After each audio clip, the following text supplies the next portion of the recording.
Ce sont des hommes blancs qui ont délibérément, méthodiquement, scientifiquement et de sang-froid travaillé sur de tels projets.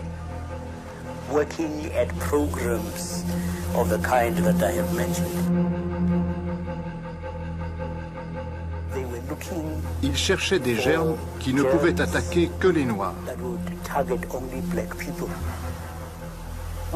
Ce n'est pas nous qui avons inventé des choses pareilles, c'est eux. Ils ont même cherché à stériliser les femmes noires.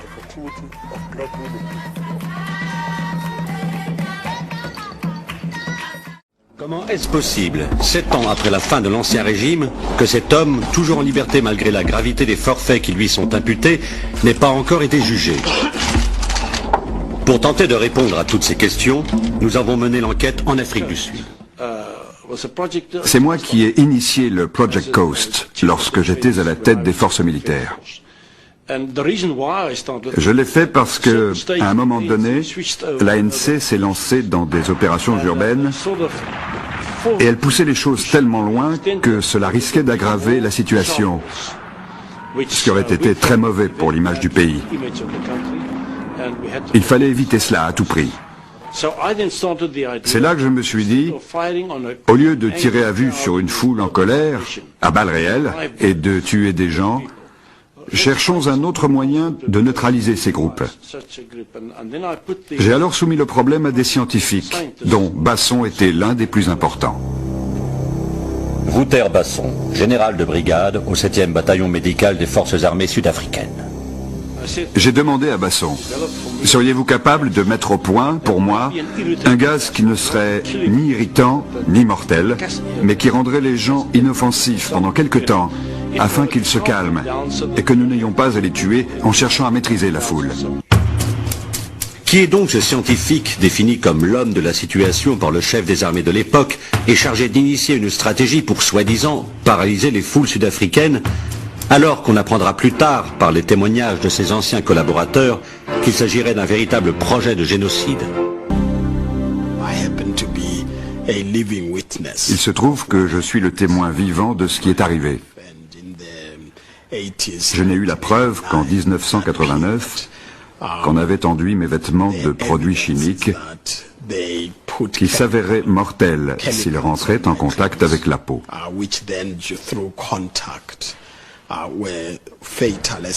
Mais j'ai survécu. J'ai atterri dans un hôpital aux États-Unis. Ils m'ont soigné et ont réussi à déterminer l'origine de mes troubles. Il y a eu une descente chez lui de la brigade de lutte contre la grande criminalité économique. Et dans sa maison, on a trouvé une malle entière de documents, dont quelques-uns avaient trait au programme de guerre chimique et biologique. Ce qu'ils ont trouvé était incroyable. Il y avait ce qu'on appelle une Verkoper List, autrement dit un bordereau de vente. Sucre à la salmonelle, bière au thallium, cigarette à l'anthrax, à la toxine botulique, chocolat au cyanure, whisky à la colchicine, déodorant au typhimurium, venin de serpent. Cette longue liste de ventes de produits au poison indétectable était destinée aux agents de la sécurité sud-africaine pour leur permettre de tuer les militants noirs sans soulever de soupçons lors de l'autopsie. Combien ont été utilisés? On ne le saura sans doute jamais. Selon vous, cette liste aurait-elle pu être utilisée à des fins de recherche scientifique, ou bien est-ce une liste d'armes meurtrières? Assurément une liste d'armes meurtrières. Aucun intérêt pour quelque recherche que ce soit. Parmi les méthodes qu'il est présumé avoir utilisées, l'une consistait à enduire l'opercule d'une canette de bière en aluminium avec du poison. Et si vous utilisiez cet opercule, la partie qui s'enfonce dans la canette, ça activait le poison. On m'a donné un paquet de cigarettes Camel. Et on m'a demandé de déposer quelques gouttes sur les filtres des cigarettes. Et que serait-il arrivé à la personne qui aurait fumé ces cigarettes? C'est difficile à dire, mais j'imagine que les conséquences auraient été mortelles. de théâtre, le docteur Basson est jugé par un tribunal à huis clos. Pour quelle raison? Par de mystérieuses fuites, la longue liste des forfaits reprochés à celui que les journalistes surnomment désormais Docteur Lamort s'ébruite rapidement. La presse ulcérée s'émeut. Pourquoi ce silence pesant du gouvernement? Le ton monte. Elle accuse également la TRC de ne pas s'emparer de ce scandale avec suffisamment de fermeté et exige une audition publique de Basson au sein de la commission. Notre opinion, en tant que journal, et comme bien d'autres journaux, était qu'il était absolument primordial que la vérité éclate au grand jour. Ce qu'il révélait pour la première fois ne faisait que confirmer les soupçons qui pesaient sur lui depuis des années. Il fallait que ce soit rendu public. Tous les jours, on nous demandait « Qu'est-ce qui se passe avec Basson? Pourquoi la TRC ne fait rien? Pourquoi n'a-t-il pas été cité à comparaître ?» Là, il y a un problème.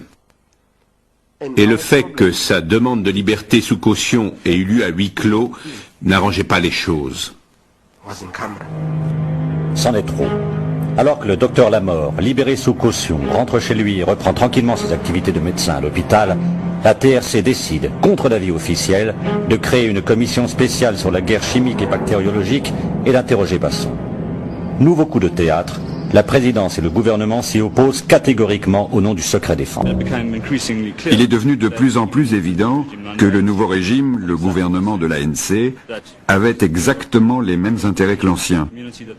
Il craignait de gêner la communauté internationale, que celle-ci s'inquiète de savoir que toutes les expériences faites par Basson sous le régime de l'apartheid se perpétuent sous le nouveau gouvernement. Et ils ont réagi très vite. Ils ont tout fait pour s'assurer que ces informations ne soient pas rendues publiques. Certains documents sont restés classés top secret, alors même que nous avions changé de régime. Et la TRC a dû en tenir compte. Car il faut bien comprendre qu'il y avait certaines restrictions. Par exemple, en ce qui concerne la prolifération de certaines substances ou produits chimiques, ou bien, par exemple, comme vous pouvez l'imaginer, vis-à-vis de certains traités avec d'autres pays. Ce type de relation devait être protégé au niveau international. Si le gouvernement est aussi embarrassé, est-ce parce qu'une audience publique de la TRC à propos des armes chimiques et bactériologiques dévoilerait l'importance capitale de l'aide militaire illégale apportée par de nombreux pays occidentaux à l'Afrique du Sud sous l'apartheid? Et qui sait? Encore aujourd'hui. Un vrai scandale, et pourtant. Je ne crois pas que Basson aurait pu acquérir de telles compétences et un tel savoir sur les armes chimiques sans la collaboration de grandes puissances. C'est un fait grave. Wouter Basson est allé à Taïwan, par exemple, pour voir ce qu'ils avaient comme programme. Il est allé à San Antonio, aux USA, dans les années 80. Là aussi pour voir leur programme. Il est allé en Israël et en RFA. Le docteur Basson a eu accès au laboratoire militaire en Suisse. Malgré les pressions diverses, la TRC résiste. Après négociation avec le pouvoir, la commission guerre chimique et bactériologique lance enfin ses investigations. Nous sommes en juin 1998. Basson accepte d'assister aux audiences, mais, nouveau rebondissement, il refuse de parler, encore moins de demander l'amnistie. Il écoute ses anciens collaborateurs déballer la longue liste des forfaits qui lui sont imputés. Vous jurez devant Dieu de dire la vérité, toute la vérité et rien que la vérité? Je le jure. Vous pouvez vous asseoir. Monsieur le Président, oui, j'étais le directeur général. J'étais censé être le patron, celui qui définissait les programmes, décider des équipements physiques, recruter les bons scientifiques et aménager les installations pour le gouvernement. D'une manière très stricte, on nous a informé que ceci serait une opération militaire menée au nom de l'État. J'ai enregistré la société en mon nom avec 3 autres actionnaires. Aurait-il été possible que cette société fonctionne efficacement avec un directeur général n'appartenant pas à la communauté scientifique? Absolument pas. Avez-vous été en contact avec les scientifiques lorsque vous étiez directeur général? Oui, monsieur. Connaissiez-vous la nature des recherches conduites dans vos locaux? Oui, monsieur. Nous avions des directives très générales sur ce qu'il fallait faire. Et nous avions une grande liberté pour faire ce que nous avions à faire. Ce que les témoignages de scientifiques révèlent, c'est d'abord un arsenal de gadgets mortels dignes de James Bond.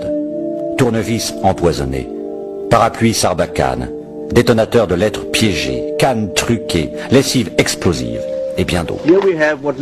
Nous voyons ici ce qui ressemble à un tournevis. Pouvez-vous nous en parler? La personne qui utilise cet appareil pique la personne visée.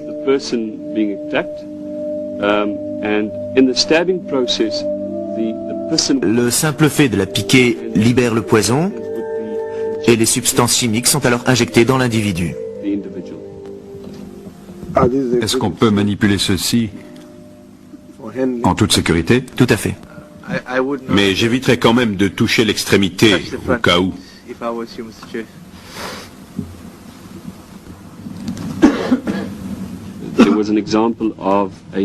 Il y avait aussi une aiguille contenue dans ce qui ressemblait à une pompe à vélo. En gros, vous avez dans les mains une pompe à vélo. Vous pouvez la faire coulisser pour sortir l'aiguille. Le même système existait dans des cannes ou des parapluies. Il y avait plusieurs façons de maquiller l'ensemble. Et à quoi servait la canne? Il y avait deux modèles. Le premier était une canne qui dissimulait une aiguille sur le bout. Le deuxième était une canne qui pouvait tirer une petite balle. Une balle en polycarbone qui était percée de nombreux petits trous, ce qui permettait d'y loger des substances toxiques. À très courte distance, l'idée était de pouvoir tirer dans la jambe de quelqu'un. Il y avait aussi deux paquets de lessive Omo qui avaient un mécanisme explosif à l'intérieur. Donc, il y avait deux paquets de lessive Omo avec les explosifs déjà à l'intérieur. Oui. Les paquets contenaient des explosifs amorcés et prêts à l'emploi. Le docteur Basson a déclaré, après nous avoir longuement décrit les effets du thallium, si vous donnez juste la bonne dose, il ne faut pas trop en donner, juste ce qu'il faut, vous pouvez provoquer ce qui ressemble à un cas de méningite ou de syphilis. Vous obtenez des symptômes similaires. Et en racontant cela, il a déclaré en passant que nous avions déjà administré du thallium à Steve Biko. Il y avait aussi des plans pour contaminer les médicaments pris par le président Nelson Mandela à l'hôpital. Peu de temps après la libération de Nelson Mandela, il était persuadé que ses fonctions cérébrales allaient se détériorer petit à petit. Derrière cette panoplie d'inventions d'un autre âge, se profile plus gravement encore l'existence secrète et massive de produits destinés à propager des maladies à l'échelle d'un peuple, voire d'un continent. Anthrax, choléra, méningite, Ebola, sida.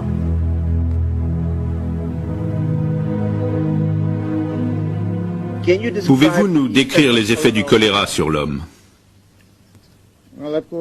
Il provoque une diarrhée assez grave et une forte déshydratation. Ce sont les effets les plus importants. Et qui sont les plus vulnérables face au choléra? Les humains. Et parmi les êtres humains, les enfants ne sont-ils pas les plus vulnérables? Et les personnes âgées? Si. Le choléra tuerait donc préférentiellement les enfants et les personnes âgées? Je suppose, oui. C'est la caractéristique du vibrion cholérique. Vous dites avoir produit 26 bouteilles de choléra de 30 millilitres chacune, c'est bien ça? Non, 10 millilitres. Pardon, 10 millilitres chacune. Cela pourrait-il, selon vous, provoquer une épidémie grave?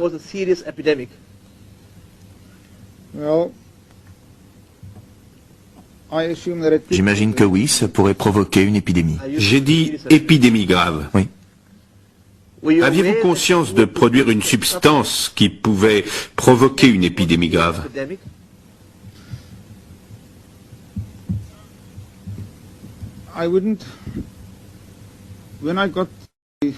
Quand on m'a demandé de produire ces organismes, il faut se rappeler que, en tout cas pour moi, ils devaient servir pour des tests. Et c'est ensuite que certains indices ont laissé à penser qu'ils pourraient être utilisés dans la guerre en Angola.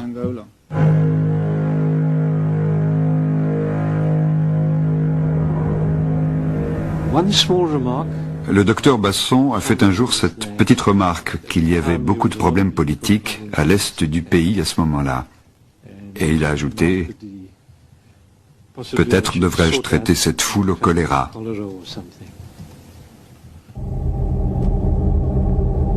Tri de population, purification ethnique.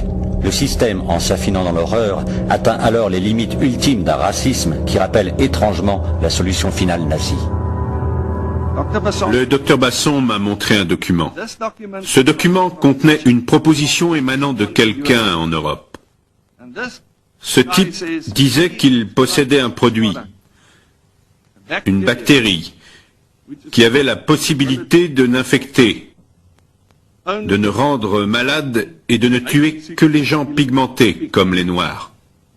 Le docteur Basson m'a demandé de me documenter et d'étudier scientifiquement cette possibilité. Est-ce vraiment possible? Notre conclusion a été que c'était tout à fait possible, et il a été décidé que ce serait bien que le gouvernement en soit informé.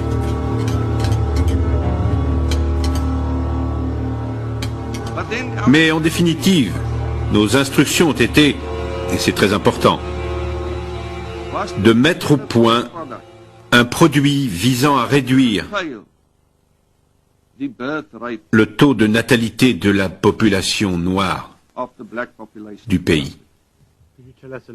Pouvez-vous nous en dire un peu plus? Qui vous a demandé de mettre au point ce produit?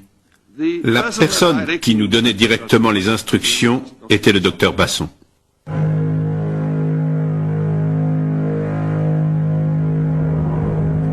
J'ai demandé au docteur Basson, Wouter, pourquoi participes-tu à ça?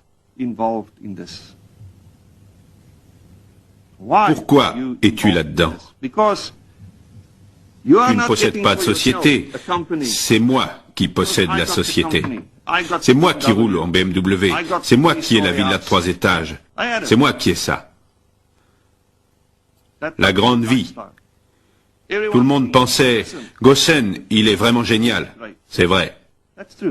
Donc je lui ai demandé, Wouter, pourquoi fais-tu ça? Et il m'a répondu, j'ai une fille.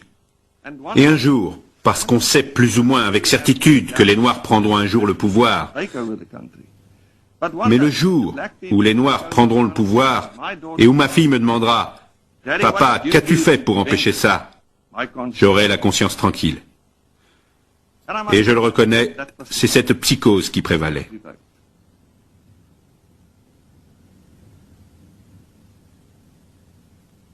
Et vous pouvez me le reprocher, j'y ai pris part. C'est vrai. Et je le regrette. Mais je ne suis pas le seul coupable. Basson bénéficie-t-il de protection si puissante? Fait-il encore peur au point que personne n'accepte de prendre la décision de sa suspension? Parallèlement, son procès devant la haute cour s'enlise.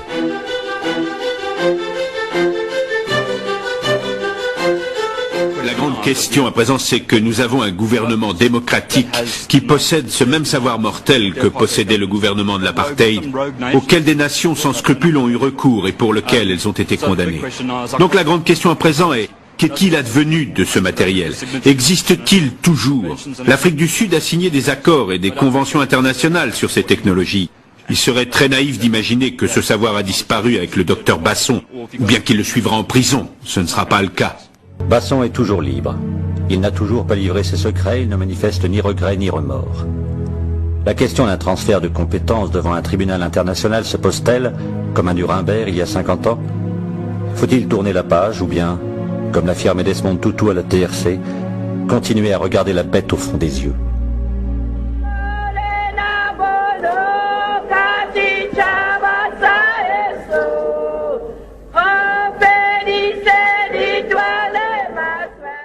Mais ce qui était beaucoup plus inquiétant, évidemment, c'est le volet épidémie.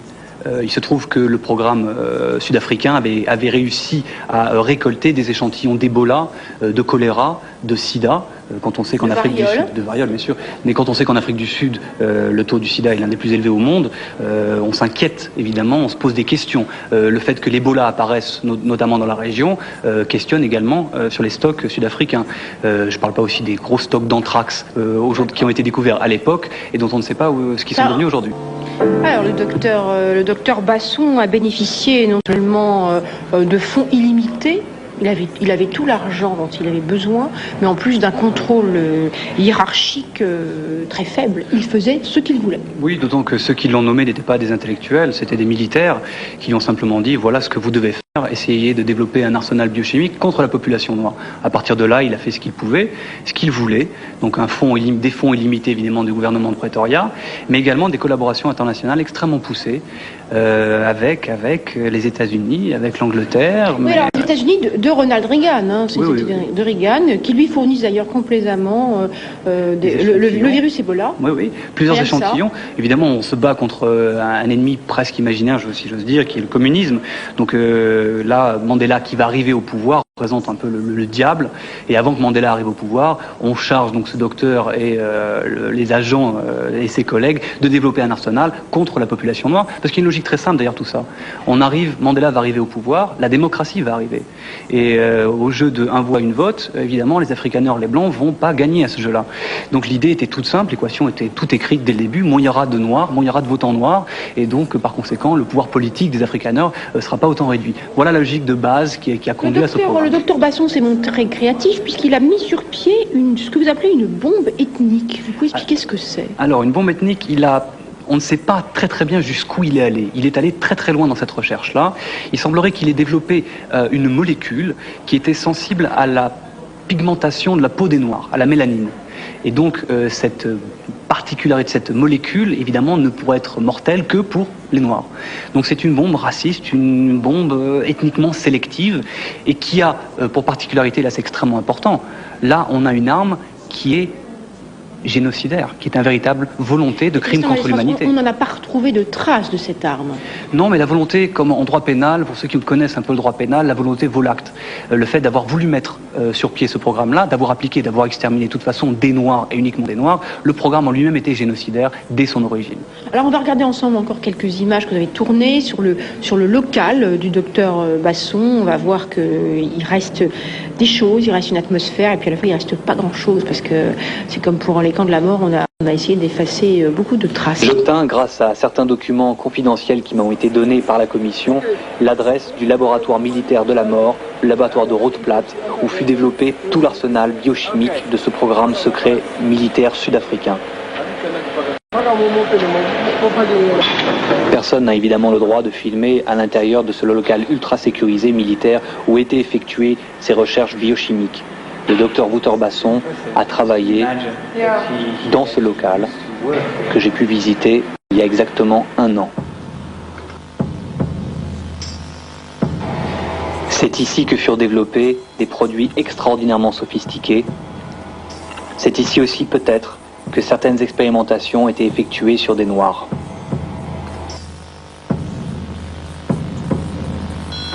Évidemment, il n'y a plus de preuves. D'autant que pour l'essentiel, elles ont été incinérées dans ce local, ici. This is where all the evidence of all the specimens of all the genetic, everything that they had, they said they built in here. So Basson was in here, probably showing materials. S'il n'y a plus beaucoup de preuves, il reste encore les témoignages filmés par la commission Réconciliation et Vérité de certains collègues du docteur Lamort. Il y avait aussi des bactéries mangeuses de chair. Oui, ça c'est quelque chose qu'ils ont réussi à récupérer vraisemblablement aux Russes. Mais au-delà de ça, il y a d'autres choses qui sont autrement plus grave, qui est également une campagne qui est allée assez loin, une campagne de stérilisation. Ils avaient mis sur pied une véritable planification générale pour stériliser un maximum de noirs, de femmes noires, en injectant des produits stérilisants, entre guillemets, dans des produits de consommation, de grande consommation, comme le maïs ou la bière. On ne sait pas jusqu'où ils sont allés dans ce programme-là. Ah, d'accord. Eh ben, ce qui est très intéressant, c'est que non seulement les Américains les ont aidés, mais Saddam Hussein aussi. Il est allé plusieurs fois en Irak, ce qui a beaucoup inquiété les Américains d'ailleurs. On parle de Wouter Basson, du docteur. Il est allé en Irak, il est allé aussi en Corée du Nord, du Sud. Il a visité, je crois, les plus grands programmes biochimiques de la planète, et notamment le programme aussi américain. Les Américains et les Européens aussi ont beaucoup collaboré avec ce docteur. Ils étaient absolument ravis de pouvoir envoyer leurs scientifiques en Afrique du Sud, sachant que là-bas, l'argent coulait à flot. Il n'y avait pas trop de contrôle. Absolument aucun contrôle, parce qu'on était justement sous embargo, ce qui est un peu croustillant dans la mesure où tous ces pays-là ne respectaient pas l'embargo militaire, même pas économique, vraiment, militaire. Non seulement on aidait le docteur Lamort, mais on savait très bien à quel point son programme était dangereux. Vous le dites dans votre documentaire, vous le dites aussi dans votre livre, les services secrets américains et britanniques l'avaient classé 2e programme le plus dangereux au monde, derrière le programme soviétique.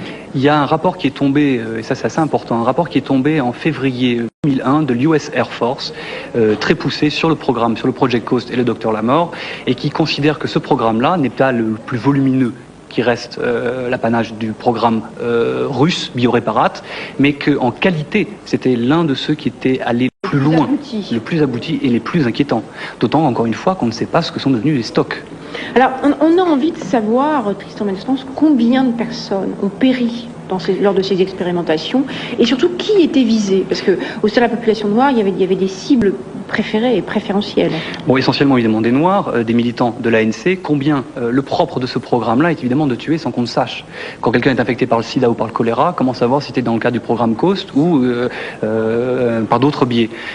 J'ai interviewé l'un des enquêteurs de la commission Réconciliation et Vérité qui s'est tenue en Afrique du Sud et qui a enquêté un petit peu sur le programme militaire sud-africain, et qui est présidé par Desmond Tutu, et qui a lui-même considéré qu'il fallait estimer à plusieurs milliers de personnes, potentiellement les personnes qui avaient été soit éliminées, soit des personnes qui avaient été prises pour faire des expérimentations, parce qu'il y a eu des expérimentations sur humains. Mais on n'a pas retrouvé de traces là aussi. Évidemment, là on a vu tout à l'heure peut-être quelques images de l'incinérateur. J'ai entendu dire que quelques corps avaient été jetés dans l'incinérateur. Évidemment, aucune trace, on ne trouvera probablement pas de traces. Il y a des témoins, des personnes qui ont été visées, notamment des grandes personnalités sud-africaines. Alors, ils ont eu des projets assez fous. Alors en particulier, ils avaient comme projet, juste avant de libérer Mandela, d'endommager son cerveau avec du thallium. Oui. C'était l'un des programmes, l'un des volets de ce programme sud-africain qui était d'éliminer... Le diminuer, le libérer, voilà. et le diminuer juste avant. Pas le tuer, mais disons le contaminer, de façon à ce que mentalement il ne soit plus apte à diriger le pays et l'emmener vers la démocratie. Donc c'est un programme qui n'a pas réussi, mais qui était en plan. C'était quelque chose qu'ils allaient faire.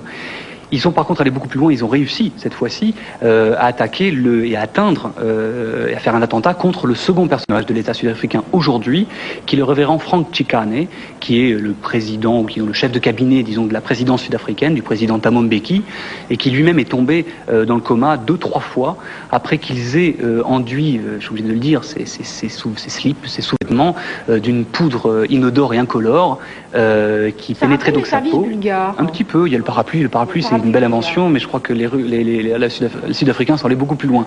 Et donc ce pauvre révérend est tombé 2-3 fois dans le coma, et ça n'est que vraiment une dizaine d'années plus tard qu'ils ont découvert et compris que c'était dans le cadre de ce programme Coast. C'est étonnant que le pouvoir n'est pas le pouvoir qui a suivi le président de Klerk, le pouvoir Mandela, n'ait pas cherché à contrôler davantage ses armes.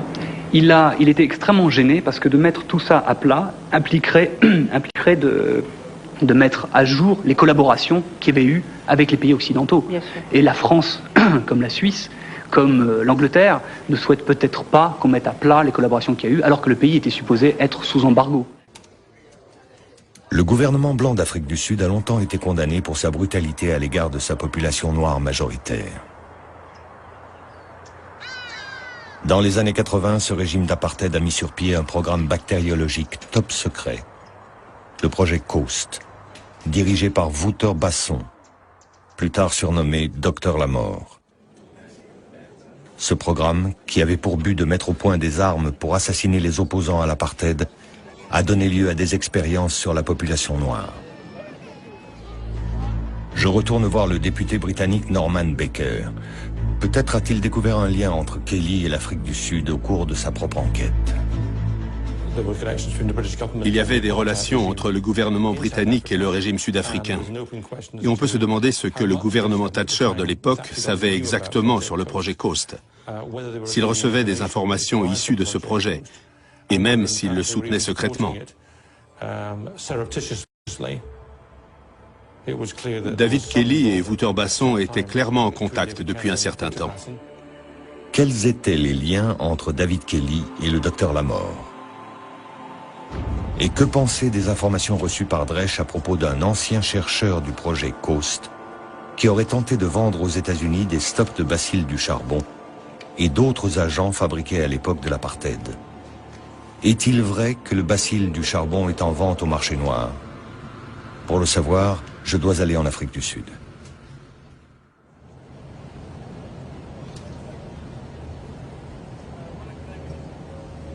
Dans l'avion, je survole le pays où a pris corps ma hantise des armes biologiques. J'ai grandi en Rhodésie, une colonie britannique dirigée par sa minorité blanche.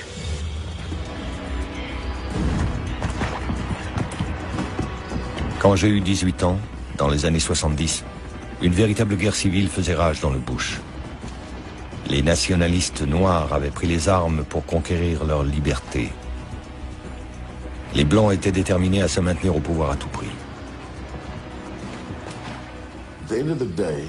En fait, nous refusions de laisser la Rhodésie aux mains de la majorité noire. Et il y avait une raison pour ça. Ce n'était pas juste du racisme. Nous avions vu s'effondrer des pays, de l'Ouganda jusqu'au Ghana.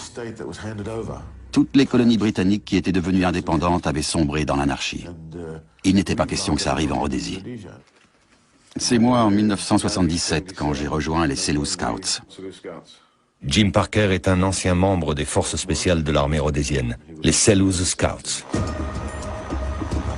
Un régiment d'assassins d'élite, dont la mission est d'éliminer l'ennemi par tous les moyens.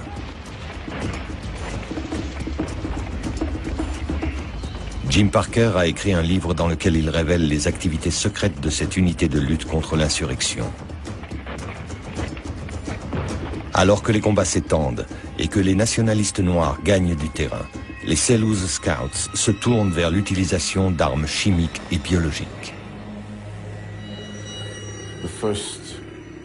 La première fois que j'ai entendu parler du bacille du charbon, c'était lors d'une mission à Wenki. Avec le médecin sur place à l'époque, on bavardait de choses et d'autres et il m'a dit « On a répandu le bacille du charbon dans la région de Nkayi et de Lupan. » En tout, il y a eu plus de 10 000 personnes qui ont été contaminées cette année-là. Un chiffre sans précédent et qui n'a jamais été révélé. Aujourd'hui encore, beaucoup nient que l'épidémie de charbon en Rhodésie, la plus importante jamais observée, ait été provoquée délibérément. Jim Parker est le premier membre des Selous Scouts à admettre publiquement que cela a pourtant été le cas. Pour finir, toute la Rhodésie, qui s'appelle aujourd'hui le Zimbabwe, a été contaminée.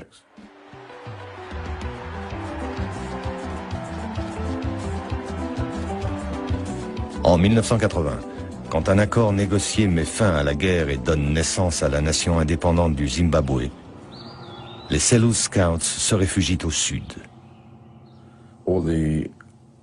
Tous les documents top secrets, tout ce qui concernait les Selous Scouts, ont été transportés ici en Afrique du Sud.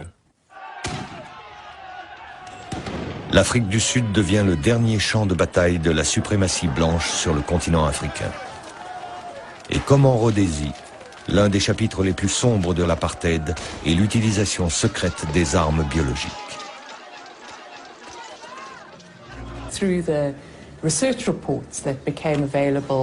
Parmi les rapports de recherche sur lesquels les enquêteurs ont mis la main et qui faisaient partie des nombreux documents découverts en possession de Basson, certains rapports faisaient clairement état de recherches sur des toxines susceptibles d'être administrées à une personne pour la tuer, tout en restant indétectables.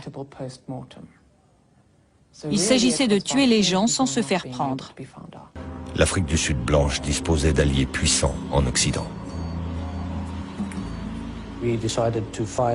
On a décidé de trouver des organisations qui pourraient nous aider sur le plan technologique. Il y en avait surtout au Royaume-Uni et en Amérique, et quelques-unes en Europe. On a été les voir, on leur a expliqué notre problème en leur indiquant de quelles informations on avait besoin. On en a obtenu quelques-unes, le reste on l'a acheté, emprunté ou volé.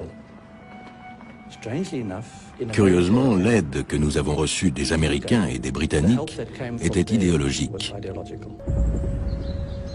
Professeure de sciences politiques à l'Académie navale des États-Unis, Helen Perkett, grande spécialiste du projet Coast, concède que les États-Unis pourraient avoir collaboré avec le régime sud-africain. L'administration Reagan avait une politique d'engagement constructif. Il est donc possible, je n'en ai aucune preuve mais c'est plausible, qu'il y ait eu une coopération sur certains programmes, y compris le programme d'armement biologique, entre les États-Unis et l'Afrique du Sud. Mais c'est secret défense. Quel secret l'Occident peut-il cacher sur l'ampleur de sa collaboration au projet Coast? Je me tourne vers l'une des sources de Dresch, le journaliste d'investigation Sam Saul. Le projet sud-africain était bien commode, surtout les recherches sur le nec plus ultra des armes dont on pourrait se servir pour commettre des assassinats, en faisant en sorte que la mort ne paraisse pas suspecte. Peut-être bien que d'autres services secrets étaient intéressés par de telles armes, mais ne pouvaient pas faire les recherches eux-mêmes et se servaient de l'Afrique du Sud pour faire le sale boulot.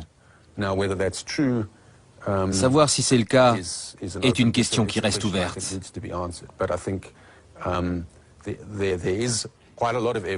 Mais beaucoup d'éléments indiquent que Basson a effectivement reçu l'aide des pays occidentaux.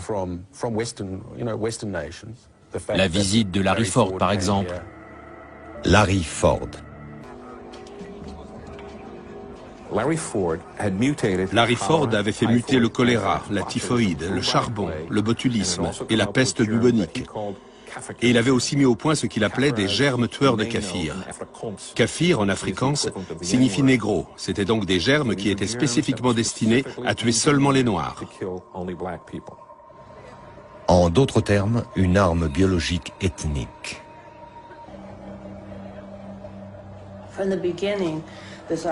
Dès le début, la mise au point d'un moyen pour maîtriser la croissance de la population noire a été l'un des principaux domaines de recherche.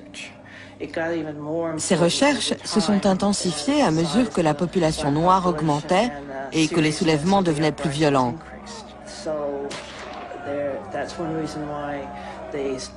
C'est une des raisons pour lesquelles ils ont commencé à travailler sur des modifications génétiques, à faire des recherches pour essayer d'élaborer des contraceptifs afin de stériliser les Noirs à leur insu. Toutes sortes de recherches qui, aujourd'hui, paraissent vraiment délirantes. On a parlé d'une arme ethnique sur laquelle travaillait le projet Coast, baptisé la bombe noire. Un projet génial, le plus amusant de ma vie.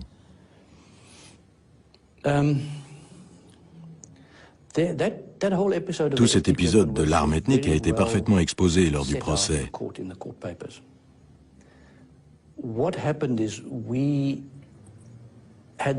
En fait, nous avions pour objectif de synthétiser une certaine protéine présente dans le sperme à des fins contraceptives. L'idée était que si on pouvait immuniser une femme contre le sperme, on la rendrait stérile.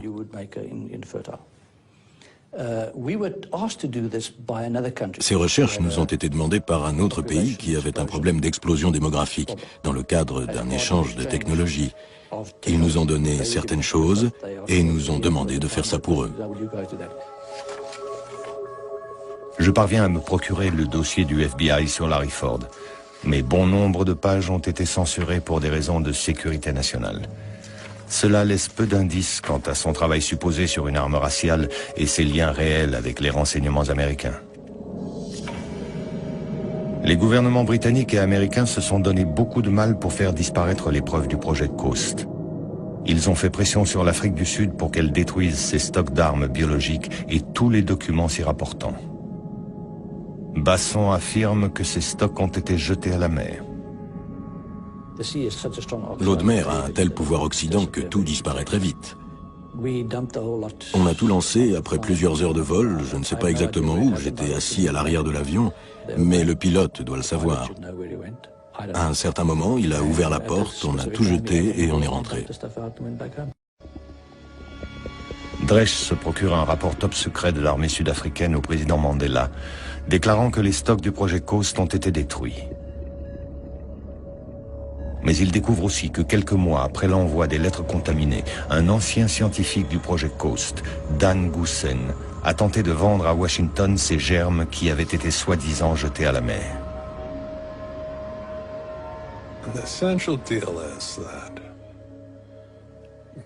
Le deal, c'était que Goosen devait recevoir 5 millions de dollars et qu'il livrerait la cache secrète où se trouvent les stocks de bioarmement du projet Coast, parmi lesquels il y aurait environ 70 souches du bacille du charbon, dont plus d'une douzaine seraient extrêmement virulentes. Des tractations de haut niveau s'engagent avec des agents du FBI et de la CIA, puis s'interrompent au dernier moment. En utilisant Dresch comme source, Sam Saul révèle l'affaire en Afrique du Sud.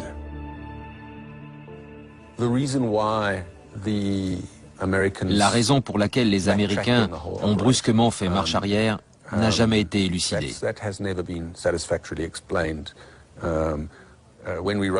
Quand nous avons écrit l'article, nous avons appelé le FBI et la CIA, mais ils n'ont pas voulu faire de commentaires. C'était d'ailleurs assez amusant. Donc oui, il reste beaucoup de points d'interrogation.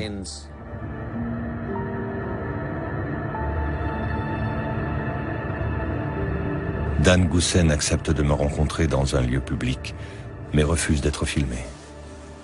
Il m'explique qu'il ne pourra jamais me raconter toute l'histoire. C'est trop dangereux. Goosen a toujours la main sur la cache d'armes. Personne d'autre ne sait où elle est. Le gouvernement sud-africain a baissé les bras et ne fait rien. Elle est toujours là, quelque part. C'est une famille très soudée. Ce petit jeu autour de l'anthrax, les Américains et les Britanniques y jouent ensemble. Et c'est prouvé. Tous les gouvernements trempent dans ces affaires louches. Et ils ne s'arrêteront pas. Pourquoi le feraient-ils? Je suis sûr qu'aujourd'hui encore, ils sont mouillés jusqu'au cou.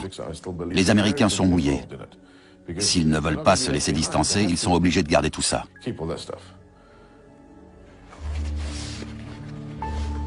Lors de mon dernier jour en Afrique du Sud, j'étudie les archives du projet Coast et j'y trouve la trace de visites faites par des scientifiques sud-africains à des laboratoires biologiques privés et étatiques en Europe et en Amérique. San Antonio, la Nouvelle-Orléans, Jackson. Suis-je tombé sur la piste d'un vaste réseau qui manigance pour fabriquer une nouvelle génération d'armes biologiques? Parmi ceux que cette perspective inquiète, il y a le professeur Ellen Purkett. Je suis certaine que certains gouvernements continuent de mener des recherches dans ce domaine. Et que c'est sans doute ce qui nous attend à l'avenir, des armes biologiques capables de cibler certaines populations. Je trouve ça terrifiant.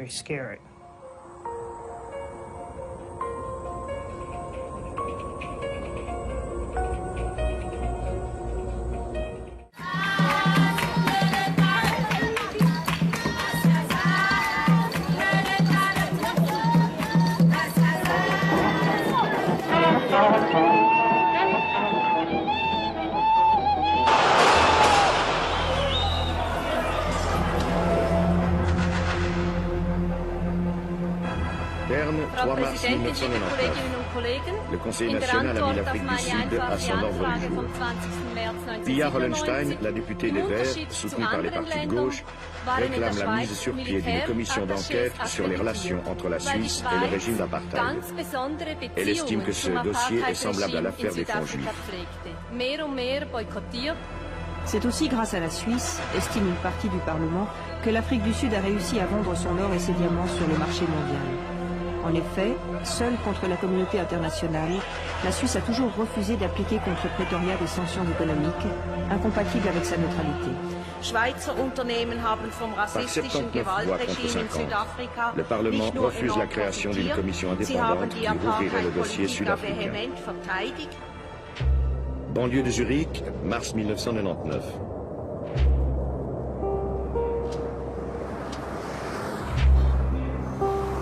Je m'appelle André Jacomet.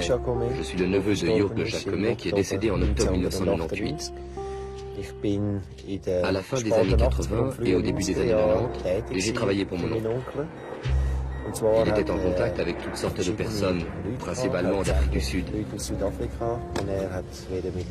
Il fallait les conduire en limousine de luxe dans toute la Suisse et c'est moi qui ai servi de chauffeur à Jürg Jacomet.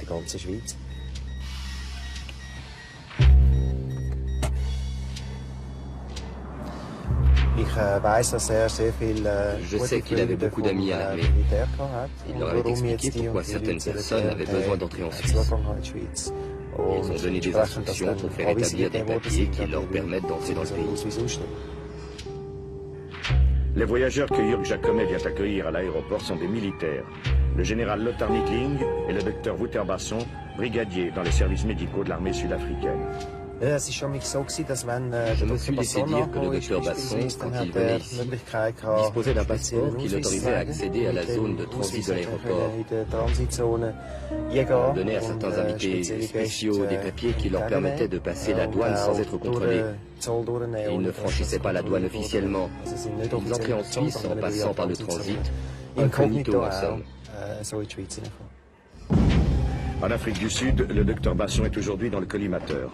Une commission gouvernementale baptisée Commission Vérité et Réconciliation a découvert que cet officier de haut rang dirigeait le programme secret d'armement chimique mis sur pied par le régime d'apartheid. Basson a refusé de coopérer avec cette commission, mais ses anciens collaborateurs ont révélé l'essentiel de son projet secret. Un programme dont les horreurs valent au docteur Basson le titre de Mengele de l'apartheid. Les activités du docteur Basson l'amènent à fréquenter la Suisse à de très nombreuses reprises. À l'occasion d'un séjour à Zurich en novembre 1993, il est arrêté par la police au guichet de la Anlage und Kreditbank, l'AKB, pour une tentative de fraude. La justice zurichoise a refusé de nous expliquer les circonstances de cette arrestation. Lors de son arrestation à Zurich, le brigadier sud-africain a été longuement interrogé par le juge d'instruction. Nous nous sommes procuré la déposition de Wouter Basson et nous avons pu ainsi reconstituer la piste suisse des chimistes de l'apartheid. Où et quand avez-vous rencontré M. Jürg Jacomet? Ça doit être en 1982-1983. Je l'ai rencontré à Zurich, à l'occasion d'une visite du général Nettling et de moi-même. Il s'agissait de boucler une livraison d'armes pour le gouvernement sud-africain. Monsieur Jacomet m'a été présenté comme un marchand d'armes qui représentait plus ou moins officiellement le gouvernement suisse. J'ai eu le sentiment qu'il faisait partie des services de renseignement suisses. Il était capitaine dans l'aviation. Lorsqu'on observait les pouvoirs dont il disposait, en particulier ses entrées dans tous les bureaux à Berne et dans les aéroports, nous n'avions aucune raison d'en douter. homme a bien connu Jörg Jacomet. Il occupe depuis 1990 une des fonctions les plus importantes de l'armée suisse. Monsieur Jacomet est un citoyen suisse. Il était officier des forces aériennes. Il a fait l'école d'officier avec moi en 68 et ensuite on a un peu suivi le chemin, moi comme pilote de chasse dans le 1er régiment d'aviation, lui comme officier de renseignement dans un autre régiment d'aviation, et bien sûr on se connaissait, on se voyait au cours tactique, etc. Monsieur Jörg Jacomet, encore au début de sa carrière d'officier de renseignement, est très dévoué à la cause, et surtout, ce qui était intéressant dans les années 80, il avait des contacts professionnels avec l'Europe de l'Est. Donc très souvent, il rentrait par sa profession, ce qui est légitime en Suisse, il rentrait dans ses services militaires au cours de répétition et il nous informait sur ce qu'il avait vu dans les pays de l'Est pour ce qui concernait des systèmes d'armes. Nouveaux avions soviétiques, des armes DCA, etc. Et ceci, bien entendu, était très intéressant pour nous comme pilotes, comme camarades et comme service de renseignement. Cette situation, malheureusement, était moins bonne après les années 90, quand il est entré en contact avec des gens qui n'étaient pas tellement favorables pour lui.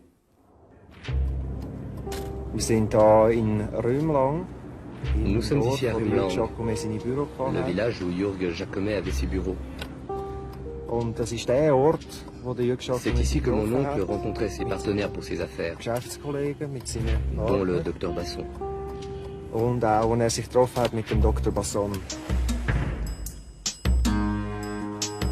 Est-ce que Jacomet vous a vendu des armes entre 1982 et 1987? Il ne m'a pas vendu des armes personnellement. Il a cependant vendu des armes à la police paramilitaire sud-africaine. Je ne sais pas s'il a aussi vendu des armes à l'armée, je n'étais responsable que du transfert de technologie.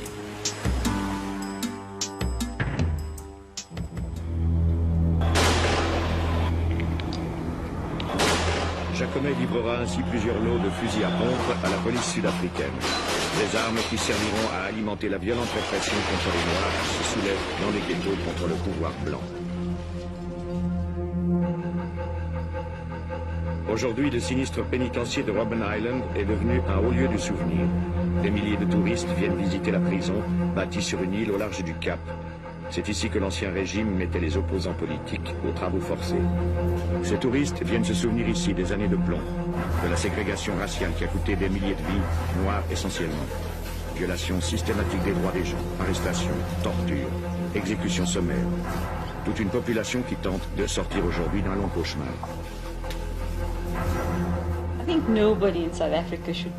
Personne en Afrique du Sud ne peut prétendre qu'il ignorait que les droits de l'homme étaient systématiquement violés. Ces violations ont suscité une grande indignation dans l'opinion publique. Le nombre de décès en cours de détention était à lui seul suffisamment élevé pour alerter les gens. Par contre, la question est de savoir si l'on était conscient de l'ampleur du phénomène. C'est le vrai problème.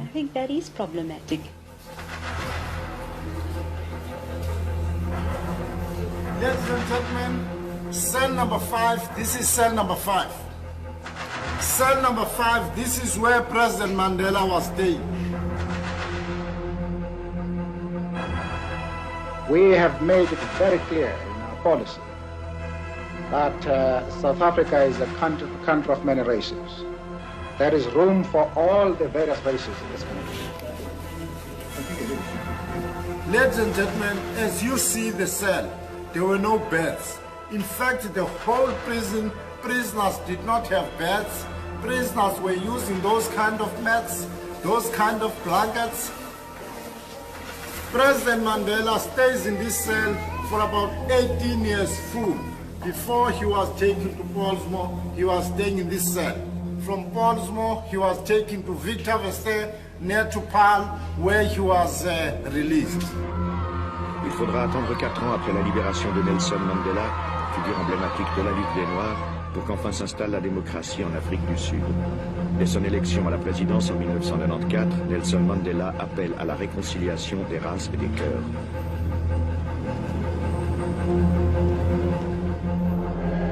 Mais la réconciliation passe d'abord par la vérité, exercice unique dans l'histoire de l'humanité. L'Afrique du Sud entame alors un fantastique travail de confession. Durant plus de 2 ans, les bourreaux et les victimes de l'apartheid sont invités à témoigner volontairement devant l'archevêque Desmond Tutu et ses collègues de la commission Vérité et Réconciliation.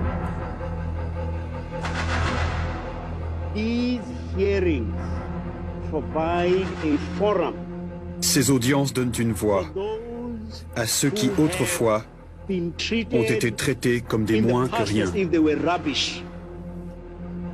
Au total, plus de 15 000 témoignages retransmis en direct dans tout le pays devant des foules immenses. La commission dispose d'une équipe d'experts et de juristes pour mener ses enquêtes. Les témoignages les plus horrifiants viennent confirmer les violations massives des droits de l'homme commises au nom de la ségrégation raciale. Whilst this was happening, you were suffocated.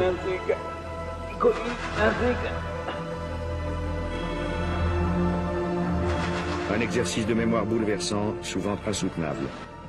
L'Afrique du Sud découvre alors avec effroi comment les hauts responsables du régime d'apartheid ont froidement et systématiquement planifié en secret l'élimination sommaire des opposants qui menaçaient leur pouvoir.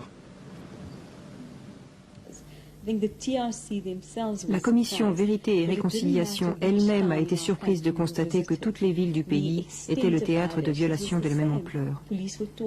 La police torturait, les gens disparaissaient, ils mouraient en garde à vue. C'est bien sûr un choc pour notre pays. Les Sud-Africains ont aussi été choqués par le degré de sadisme des bourreaux.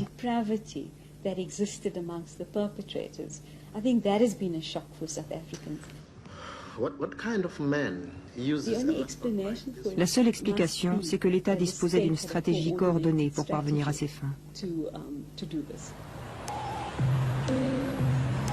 Plus symbolique que nul autre acteur de cette stratégie d'élimination, le docteur Wouter Basson fait son apparition dans la longue liste des agents de l'apartheid. L'ex-brigadier médecin de l'armée sud-africaine est arrêté par hasard en janvier 1997 à Johannesburg pour trafic de stupéfiants. La police découvre sur lui de grosses quantités de drogue, comme l'ecstasy. Et ils ont même dit qu'ils s'étaient mis à préparer des drogues comme l'ecstasy ou le mandrax. Aujourd'hui, on se demande pourquoi nos communautés sont ravagées par la drogue. Est-ce que c'était l'une des nombreuses méthodes de l'apartheid destinées à diminuer nos populations noires? Les enquêteurs de la commission Vérité et Réconciliation vont remonter la piste du docteur Basson. Ils découvrent un vaste programme secret de l'armée visant à exterminer au moyen de poison les opposants au régime d'apartheid.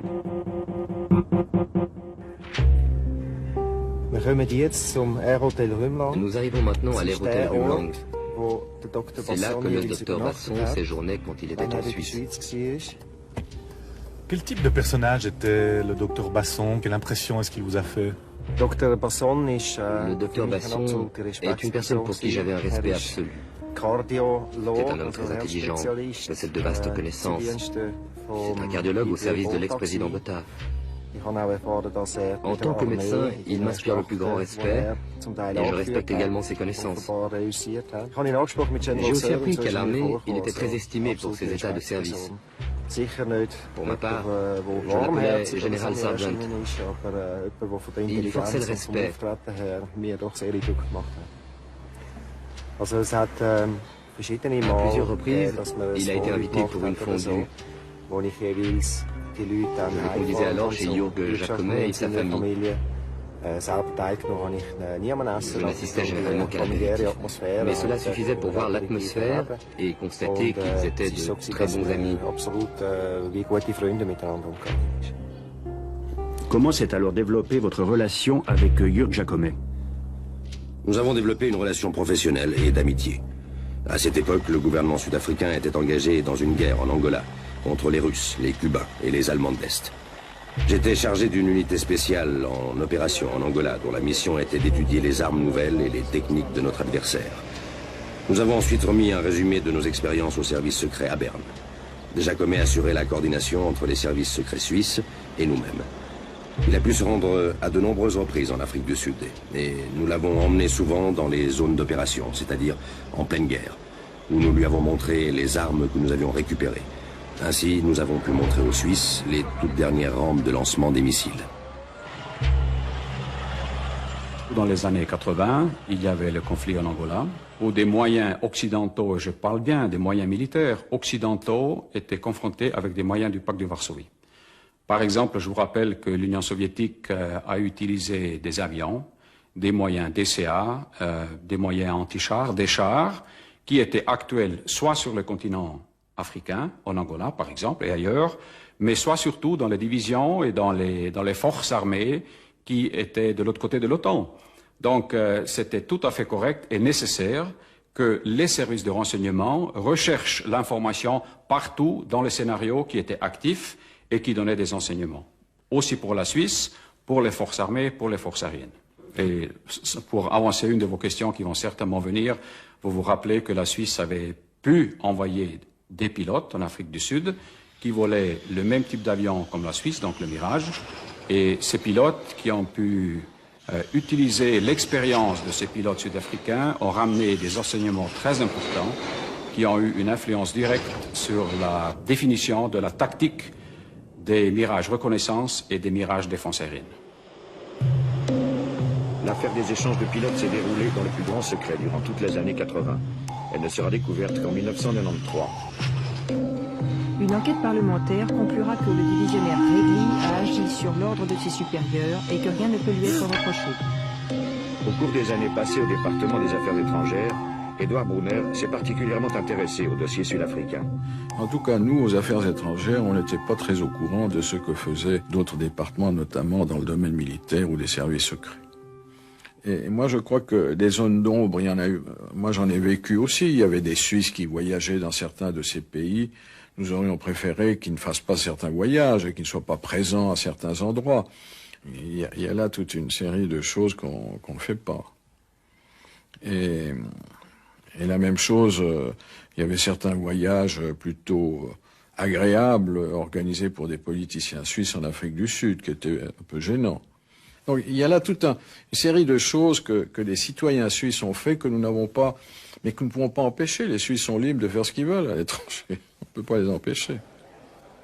Le conseiller national zurichois Ulrich Schlür était justement de ces parlementaires qui aimaient à se rendre au pays de l'apartheid.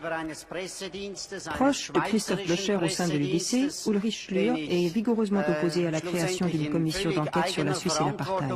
Lors du débat du 3 mars dernier, il a été personnellement attaqué pour ses sympathies à l'égard du régime de Pretoria.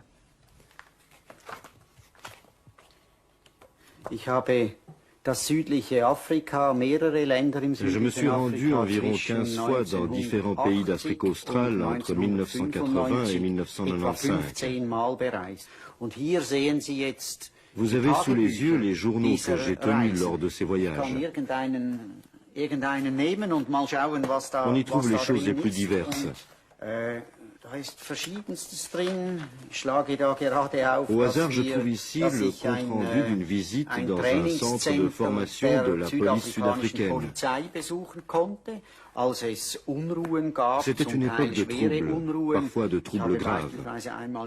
Par exemple, j'ai passé à Mamelodi toute une journée avec la police, simplement pour voir ce qui se passait dans une township sud-africaine, c'est-à-dire une banlieue noire contrôlée par la police. Je voulais savoir ce que faisait la police, comment les choses se passaient. Je me suis rendu plusieurs fois dans des sites militaires. J'ai entendu présenter plusieurs rapports sur la situation militaire. Par exemple, dans l'infanterie. Mais j'ai aussi été un jour à la base de marine à Simonstown. La question de la sécurité était toujours importante. Il ne faut pas oublier qu'on était en pleine guerre froide. Les multiples reportages de ce journaliste un peu particulier viendront alimenter le journal de l'ASA. À travers ses publications, ce groupe combat violemment l'application de sanctions contre le régime d'apartheid. À l'ASA, on considère Nelson Mandela comme un terroriste et Desmond Tutu comme un ecclésiastique suspect. Comment était soutenu l'ASA financièrement? De quoi vivait l'ASA? Et qui payait ses voyages? Le bulletin avait des abonnés. À certains moments, nous avions à peu près 3000 abonnés. Et puis, il y avait les entreprises suisses qui étaient actives en Afrique du Sud. Vous pouvez nous donner quelques noms? Eh bien, il y avait Ciba-Geigy, Hofmann-La Roche, l'Union de banque suisse. Le docteur Basson poursuit ses voyages. En bon agent secret, il va profiter d'un incident tragique pour gagner la confiance de ses partenaires suisses. Et puis, je pense que c'était en 1987. Un avion de la Croix-Rouge, dont le pilote était suisse, a été abattu au-dessus de l'Angola. Le gouvernement suisse a essayé de retrouver et de ramener la carcasse de l'avion afin de l'examiner et de voir quel type de projectile l'avait abattu. Le général Nettling et moi-même avons alors suggéré aux Suisses qu'ils devaient renoncer à l'idée de récupérer leur avion, qu'ils n'y arriveraient jamais. Ils devaient plutôt essayer de récupérer le corps du pilote. Nous avions déjà fait l'expérience en Afrique du Sud que grâce à un examen minutieux d'un corps, on peut trouver des pièces de métal et de missiles. C'est ce qu'a fait le gouvernement suisse. Ils ont reçu le corps et l'ont examiné. On peut malheureusement pas parler des corps. Les dépouilles ont été rapatriées avec un seul but d'identification des corps. Le seul autorité compétente était effectivement les services scientifiques de la police cantonale de Zurich qui étaient à même de faire cette identification. Le général Nettling et moi-même sommes repartis en Suisse. Nous avons eu un entretien avec un certain Jacob Mayer, je ne suis plus sûr du nom, de l'Institut de médecine légale de la police cantonale zurichoise. Ils ont retrouvé une pièce de métal dans le corps du pilote qui prouvait qu'elle provenait d'un missile SAM-3. Cela a permis de prouver que le gouvernement angolais était responsable de cet attentat. Je vous ai présenté une déclaration du brigadier Wouter Basson devant la justice zurichoise le 1er décembre 1993 que je vous ai fait lire. Quelle est votre réaction à ce document? Écoutez, pour moi c'est une réaction, avant tout d'abord j'apprenais quelque chose que je n'avais pas du tout lu ni entendu jusqu'à aujourd'hui. Et deuxième réaction, plutôt un fort étonnement de ces liens qui ici sont établis, dont, pour ce qui me regarde, je n'ai absolument aucun élément pour pouvoir les établir. Un ancien agent des services secrets suisses nous confirme ces rapports de confiance.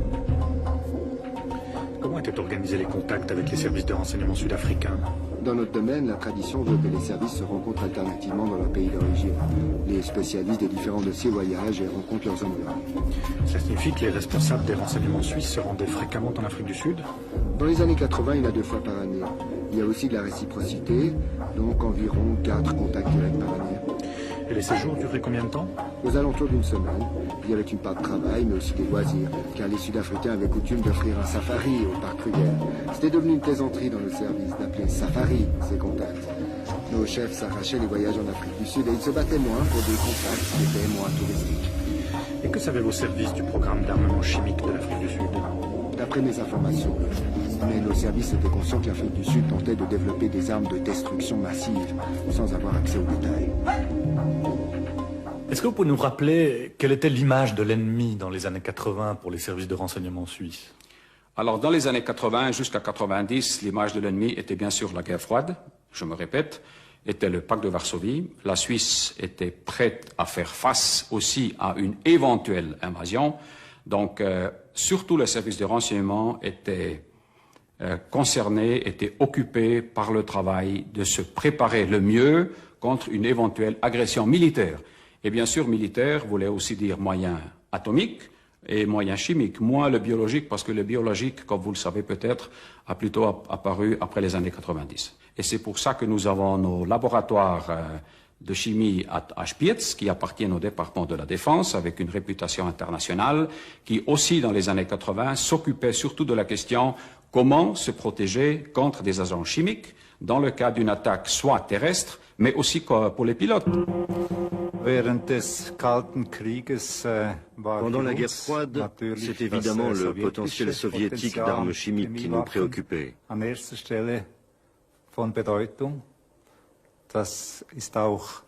C'est d'ailleurs contre ce potentiel que nous avons élaboré nos mesures de protection.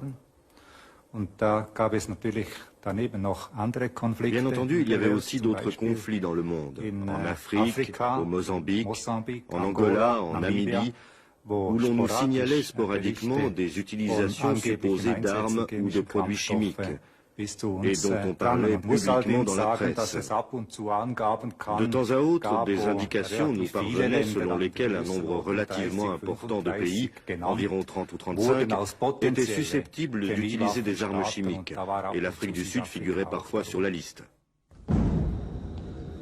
À ce moment, les Cubains avaient commencé à utiliser des armes chimiques contre l'UNITA. J'ai été nommé à la tête de l'enquête et chargé de développer des contre-mesures. C'était important, parce qu'à l'époque, les moyens développés par les Européens n'étaient pas suffisants. Nous avions étudié les procédures et les techniques chimiques partout dans le monde. En Suisse, Jacomet nous a présenté à des gens qui travaillaient dans le domaine des mesures contre les armes atomiques et chimiques. L'endroit le plus important pour nous était le quartier général de la défense atomique chimique de Spitz, en particulier dans le domaine de la recherche technique et afin d'échanger des modèles mathématiques. Est-ce que les Sud-Africains ont cherché à rentrer en contact avec le laboratoire de Spitz durant ces années? Pas directement à Spitz, mais je sais qu'un entretien a eu lieu à Berne avec des représentants de l'Afrique du Sud. Deux de mes collaborateurs y ont assisté. À cette occasion, les Sud-Africains ont transmis de l'information sur la Namibie et l'Angola. Et que cherchaient ces Sud-Africains? D'après ce que m'ont dit mes collaborateurs, les Sud-Africains ne réclamaient rien. Ils ne faisaient que fournir des informations. Notre devoir était de les écouter. Qui a organisé cette réunion? Je ne sais pas exactement qui l'a organisé. C'était une réunion du groupement de l'armement à Berne. Aujourd'hui, je sais que M. Jacomet était manifestement l'organisateur de cette rencontre. Le compte-rendu interne de cette réunion prouve que ce sont bien les services de renseignement suisses qui ont organisé la rencontre. Qui sont les personnalités sud-africaines qui participaient à cette rencontre? Il s'agissait du brigadier Basson et du général Nittling. Devant l'ampleur des révélations faites devant la commission Vérité et Réconciliation, la justice sud-africaine a mis de gros moyens pour mener son enquête. Le 24 mars dernier, elle a mis le point final à son acte d'accusation contre Wouter Basson, un document de plus de 300 pages. Il décrit en détail les horreurs exécutées par le programme chimique de l'apartheid, baptisé Project Coast. Ce projet est lancé en 1982 par l'armée sud-africaine dans le but d'acquérir l'arme chimique. Le docteur Basson est chargé de diriger les opérations. Wouter Basson sera bientôt sous les feux de la justice, qui l'accuse de 16 meurtres, de 13 complicités de meurtre ainsi que de fraude. Le procès du Mengele de l'apartheid s'ouvrira dans quelques mois dans la capitale sud-africaine, Pretoria. Un homme, le procureur Jan de Oliveira, soutiendra l'accusation. Son enquête l'a conduit hors des frontières de l'Afrique du Sud. Je voudrais rassurer la Suisse. La Suisse n'est pas le seul pays dont on a usé ou abusé, ou dont on a prétendument usé ou abusé. Mais en Suisse, comme nous le mentionnons dans l'acte d'accusation, M. Basson disposait de mécanismes lui permettant de conserver ou de transférer de l'argent sur des comptes et de gérer ainsi les sociétés qu'il avait lui-même créées. Voilà pour la Suisse. Ensuite, il disait à ses supérieurs ou aux autorités: je me suis procuré tel ou tel produit chimique ou tel appareil en Suisse. Étant donné son rang d'officier supérieur, on lui faisait confiance et on lui versait l'argent qui finissait dans ses poches. En fait, les activités en Suisse de Wouter Basson vont s'appuyer sur un système de société établi en Afrique du Sud. Non loin de Pretoria, Delta G, cette entreprise sert de couverture et dissimule de fait le projet Coast. Sa véritable activité, l'acquisition et la fabrication de poisons sophistiqués. À travers le monde entier, Delta G installe un vaste réseau de sociétés écrans permettant à l'équipe du Dr Basson de se procurer ces produits mortels. À Asheville, dans le canton de Bâle, la Mädchenforschung AG, dirigée par un certain Dr David Chou, a été mise en place et contrôlée par Basson lui-même. Je peux seulement dire que ce n'était pas une société écran. Les services que nous fournissions allaient toujours dans le sens d'expériences pharmaceutiques standards pour développer des médicaments destinés aux thérapies et non à la destruction d'êtres humains. Ici aussi, on utilise des singes, mais c'est difficile de faire des expériences sur des singes. La bureaucratie est très lourde. Il y a beaucoup de règlements et de lois à respecter.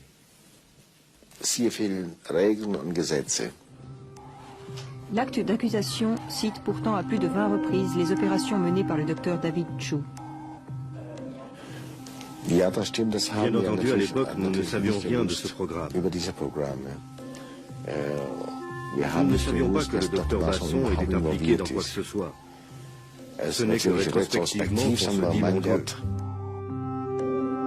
En Afrique du Sud, Basson et son équipe disposent d'un autre laboratoire secret, celui de Rodeplat. Sa spécialité, la biologie et le développement de maladies comme le choléra ou le sida. Des germes mortels y seront fabriqués et utilisés à de nombreuses reprises. Quant au docteur Chu, il devra prouver son innocence à la barre de la justice sud-africaine qui l'a sommé à comparaître. Pendant tout le temps où la Medchem était en activité, soit durant 2 années, personne ne nous a rendu visite. Ni la police, ni la police fédérale, ni les services secrets, personne.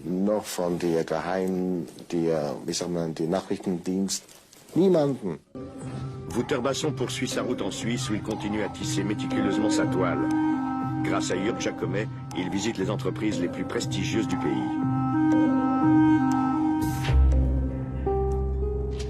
Nous sommes ici à Pfäffikon, dans le canton de Zurich, juste devant le bâtiment de Huber et Zuner. C'est l'entreprise qui a fabriqué dans les années 80 les nouveaux masques à gaz pour l'armée suisse.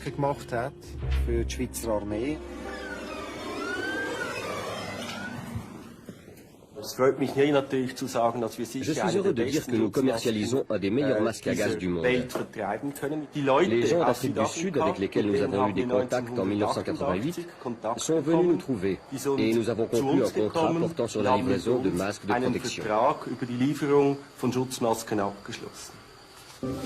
La petite délégation d'hommes d'affaires qui se rend à Pfäffikon représente de mystérieuses firmes de Pretoria, Technotech ou ICVM Trading. Sur le contrat conclu avec Huber et Zuner figure également le nom d'une société suisse, Intermagnum à Rumlang. Qui représentait la firme Intermagnum? Elle était représentée par un certain monsieur Jürg Jacomet. Est-ce que le nom du docteur Basson vous dit quelque chose? Nous avons fait des recherches dans nos archives. Bien entendu, je connais aujourd'hui le nom du docteur Basson, notamment grâce à vos informations. Il est venu ici, mais il n'est resté que très peu de temps. Il n'a fait que se montrer. Je crois que c'était en 1991. Et au bout de quelques minutes, il a repris son propre emploi du temps. Et qu'est-ce qu'il a fait pendant sa visite ici à Huber et Zuner? Je n'ai pas pu faire de recherche là-dessus. Il est simplement venu ici et nous a tous salués et s'est présenté comme médecin du service médical de l'armée sud-africaine. Le docteur Basson et ses acolytes feront encore de nombreuses visites d'affaires à Pfäffikon. À l'occasion d'un de ses voyages en Suisse, Basson se rend alors à Lucerne. C'était au début des années 90, peut-être en 1993, au milieu d'hiver. Il tombait une forte pluie, mêlée de neige. Ce jour-là, nous sommes partis tôt le matin de Rumlang. Le docteur Basson, mon oncle Jürg Jacomet et moi. Nous avons déposé le docteur Basson à l'hôtel national à Lucerne et nous avons continué jusqu'à Spiez par le Brünig. Au laboratoire de Spiez, si je me souviens bien, nous sommes allés chercher 2 experts que nous avons ramenés à Lucerne. Jürg Jacomet m'a expliqué qu'il s'agissait d'une rencontre hautement confidentielle entre experts en substances chimiques et biologiques, qu'il ne fallait en parler à personne. Il m'a dit qu'il s'agissait d'experts venus des États-Unis, d'Allemagne, de Suisse et également des militaires de haut rang venus d'Afrique du Sud.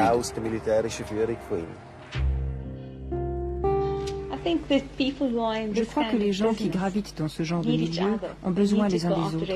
Ils ne peuvent pas à eux seuls assurer la bonne marche de leur programme. Pour gérer ce type de programme, tout le monde sait qu'il faut s'adresser à des pays comme la Suisse ou à l'Union soviétique à une certaine époque pour avoir accès aux compétences et aux connaissances nécessaires. En général, les scientifiques de ce type restent en contact les uns avec les autres. Faciliter les contacts entre chimistes suisses et sud-africains, c'est la mission de Jörg Jacomet. Peu avant sa mort en octobre 1998, Jacomet comptait écrire un livre et il avait préparé quelques notes à l'intention de son éditeur. Voici ce qu'il lui écrit. 6 juin, un article de la Neue Zürcher Zeitung du 12 avril 1998. Encore aucune piste qui nous mène en Suisse vers le laboratoire chimique et bactériologique de Spitz, qui a effectué par mon intermédiaire des analyses. Il s'agit d'échantillons de sang apportés à Zurich par les généraux Nettling et Basson et prélevés sur des soldats, c'est-à-dire des victimes. Une véritable bombe pour le futur. La Suisse devra s'expliquer et ce ne sera pas amusant. Comme le révèle l'acte d'accusation, le laboratoire de Spitz est en effet convoqué à la barre. Bernard Brunner et son adjoint devront s'expliquer sur leur relation avec les chimistes de l'apartheid. Est-ce que vous pouvez nous expliquer les circonstances de ces tests de sang que les Sud-Africains souhaitaient voir analysés par le laboratoire de Spitz? Voici comment cela s'est passé. Par une voie détournée, nous avons reçu des échantillons de sang qui nous ont été envoyés par la poste, accompagnés d'une demande d'analyse. Nous avons chez nous un système de garantie de la qualité. Normalement, nous n'analysons pas les échantillons dont nous ne connaissons pas exactement la provenance, le nom de la personne qui les a prélevés, par quel truchement ils sont parvenus jusqu'à nous. C'était justement le cas.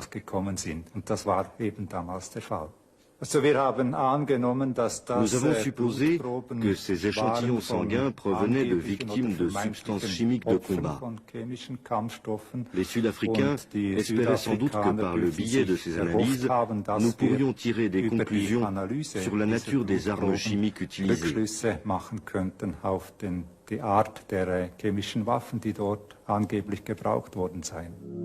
L'expéditeur des tests sud-africains à Spitz s'appelle Niklaus Schleifer. Son entreprise était autrefois spécialisée dans le matériel de protection contre les armes chimiques. Il a reçu du docteur Basson une liste de symptômes qu'on observait chez les victimes de poisons toxiques. Vomissements, perte de conscience, paralysie. Niklaus Schleifer affirme n'avoir rien su de l'origine exacte des mystérieux flacons remis par le docteur Basson.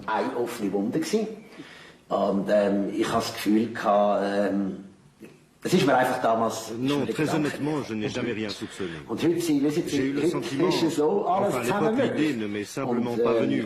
Et aujourd'hui, eh bien, tout est possible. Je me dis why not? Mais je n'ai aucune preuve et à l'heure actuelle, c'est difficile d'en savoir plus. C'est vraiment brûlant. Si l'origine exacte de ces prélèvements reste mystérieuse, il est certain par contre que leur commanditaire était le patron des usines à poison de Pretoria, Wouter Basson. Des usines où l'on se livrait à toutes sortes d'expériences mortelles, comme l'explique le procureur Ian Delivet. Je vais vous donner un exemple typique, pas un nom, mais un exemple parlant. Prenons le cas d'une personne qui tombe affreusement malade et dont l'état ne cesse d'empirer. Heureusement, ses voyages à l'étranger l'amènent dans un pays doté d'un système médical de pointe où les médecins lui disent qu'on est en train de l'empoisonner. Et l'enquête permet de remonter la piste jusqu'au service dirigé par le docteur Basson.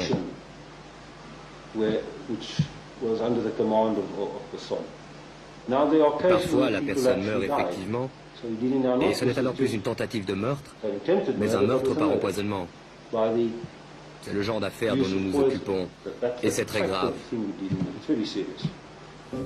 Accusation numéro 31, complicité de meurtre. Dans les années 80, le quartier général de l'armée à Pretoria constate que les prisons sont surpeuplées de détenus appartenant à la guérilla namibienne, où l'Afrique du Sud est engagée. Wouter Basson reçoit l'ordre de liquider ces détenus. 200 hommes sont ainsi empoisonnés et jetés à la mer d'un avion spécialement affrété pour cette mission. À une occasion au moins, Basson était assis à l'avant de l'appareil et a personnellement dirigé une opération de largage de 5 cadavres dans la mer. Accusation numéro 56, meurtre.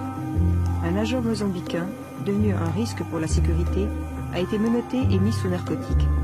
Une combinaison de 2 poisons, la scoline et la tubérine, fournie par Basson, lui a été injectée. Le mort a été chargé dans un hélicoptère et son corps a été abandonné dans la brousse au milieu du parc Kruger. Alors qu'il développe son programme de liquidation, le docteur Basson est également chargé de mettre au point la défense de l'Afrique du Sud contre les armes chimiques. Une double mission dont il va constamment jouer durant ses longs séjours en Suisse.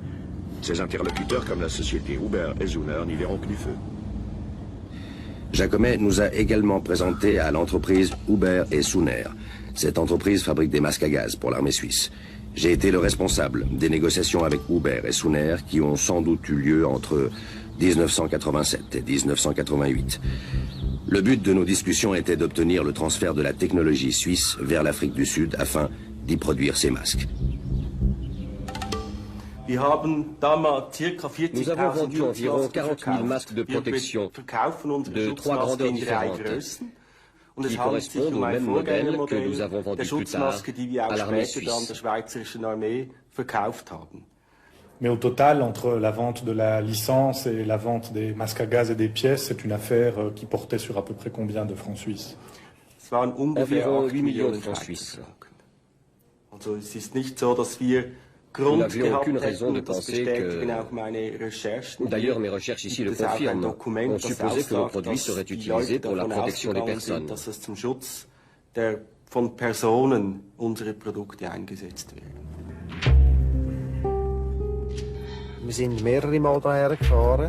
Nous sommes venus plusieurs fois ici. Je ne me rappelle plus si le général Nettling était avec nous, mais en tout cas, nous sommes revenus avec Jürg Jacomet et le docteur Basson pour cette affaire de masque à gaz. Une délégation s'est rendue en Afrique du Sud, c'est exact, essentiellement pour des raisons techniques. La visite a eu lieu en été 1992. Nous avons visité plusieurs sous-traitants afin d'évaluer leur capacité à fabriquer nos produits de haute qualité.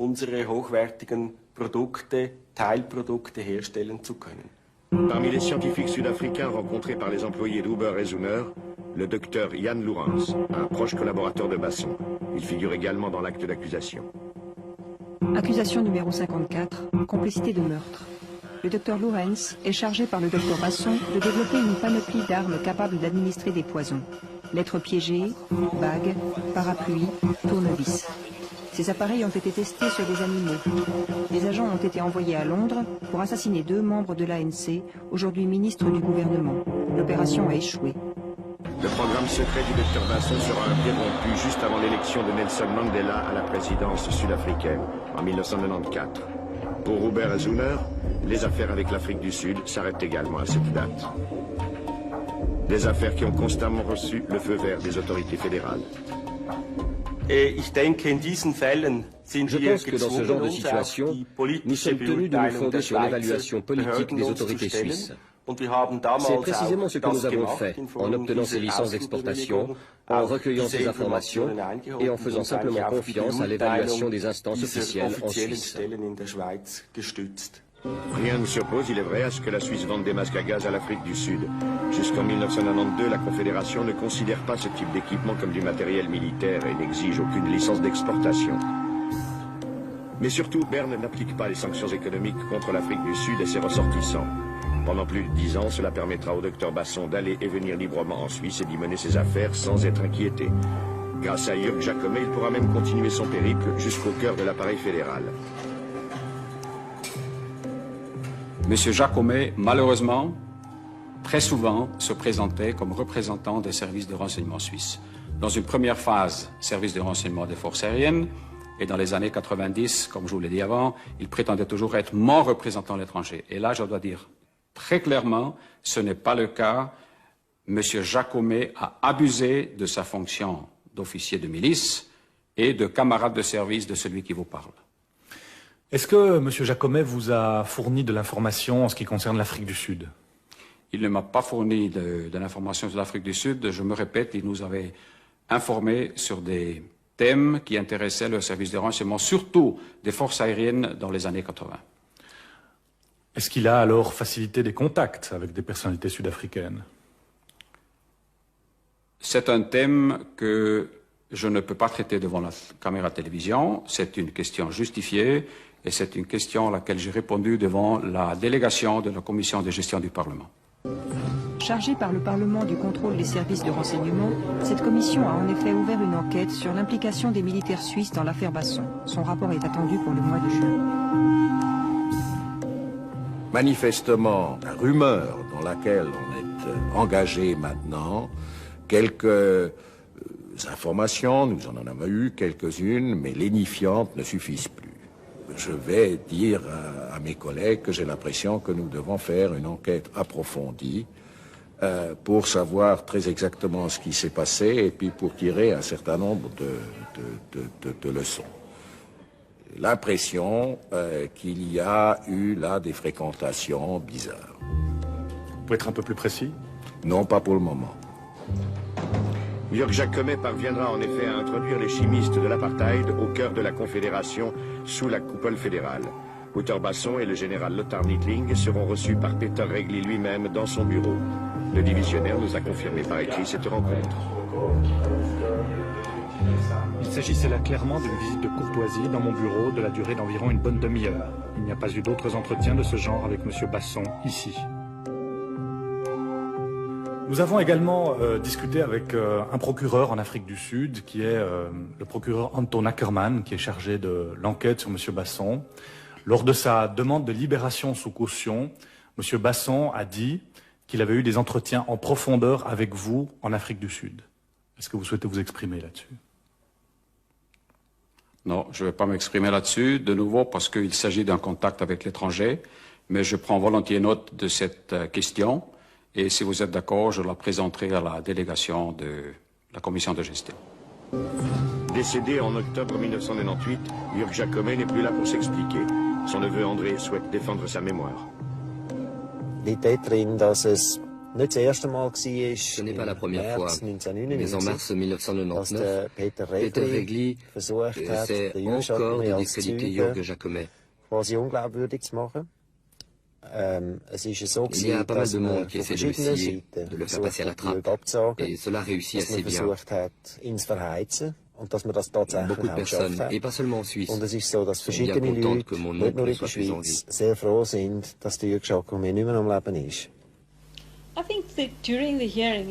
Les auditions ont révélé que Basson a voyagé dans de nombreux pays et qu'il a eu un accès privilégié à un grand nombre d'usines du monde entier. Nous savons par exemple qu'il s'est rendu en Union soviétique. Son arrestation en Suisse, alors qu'il était en tractation avec les Croates, pose un certain nombre de questions. Comment a-t-il pu entrer dans votre pays sans que vos services secrets n'en soient informés? Pourquoi a-t-il été arrêté? Pourquoi était-il en possession de titres au porteur du Vatican? Ces questions sont restées sans réponse. Par ailleurs, Basson sera aussi poursuivi pour détournement de fonds, ce qui nous intéresse aussi. Où est passé l'argent? On peut se poser la question. Tout le monde dépose son argent en Suisse. Le gouvernement suisse en sait-il plus que nous sur Basson? Que va-t-il se passer? L'argent est-il en Suisse? Notre pays en a besoin. La Suisse va-t-elle faire quelque chose? Le 27 novembre 1993, Wouter Basson et Jörg Jacomet sont arrêtés par la police zurichoise devant les guichets de l'AKB, aujourd'hui la banque von Ernst. Ils reviennent tous les deux de Croatie où Basson a chargé Jacomet de lui procurer une drogue, la métaqualone, pour ses laboratoires. Pour financer cette opération, les deux hommes tentent d'encaisser des titres au porteur du Vatican. Ils sont détenus 2 jours dans les geôles zurichoises avant d'être relâchés. Voici un document classé top secret signé du lieutenant-général Neil Klobel, le supérieur hiérarchique de Wouter Basson. Ce document décrit les circonstances dans lesquelles Basson et Jacomet ont été libérés. Le chef de projet, le brigadier Basson, a été libéré en vertu d'un document en sa possession qui spécifiait qu'il intervenait sur ordre et par procuration du capitaine Jacomet. Le capitaine Jacomet a subi un autre interrogatoire et a été libéré après l'intervention du service de renseignement suisse. Vous savez, la désinformation est une arme très importante, surtout pour quelqu'un qui a des difficultés devant la justice. Et j'aimerais bien voir cette lettre que M. Jacomet a présentée. J'aimerais bien la voir, pour qu'on puisse prouver que j'ai joué un rôle. Je n'ai pas joué un rôle, et je le dis clairement. Ce que vous me dites là de nouveau, je l'entends pour la première fois, je suis très étonné, et je vous rappelle, si c'était le cas, ça concerne surtout les autorités civiles, les autorités judiciaires. En Suisse, je n'ai pas de tâche, je m'occupe de l'étranger avec mes collaborateurs. Tout ce qui se passe en Suisse, c'est une question policière, donc je dois vous prier de vous adresser à la police. Je n'étais pas au courant de ce fait. Mais est-ce que vous êtes intervenu personnellement lorsque M. Basson a été arrêté ici en Suisse? Est-ce que vous détenez des documents qu'il portait? Certainement pas, je ne le savais même pas.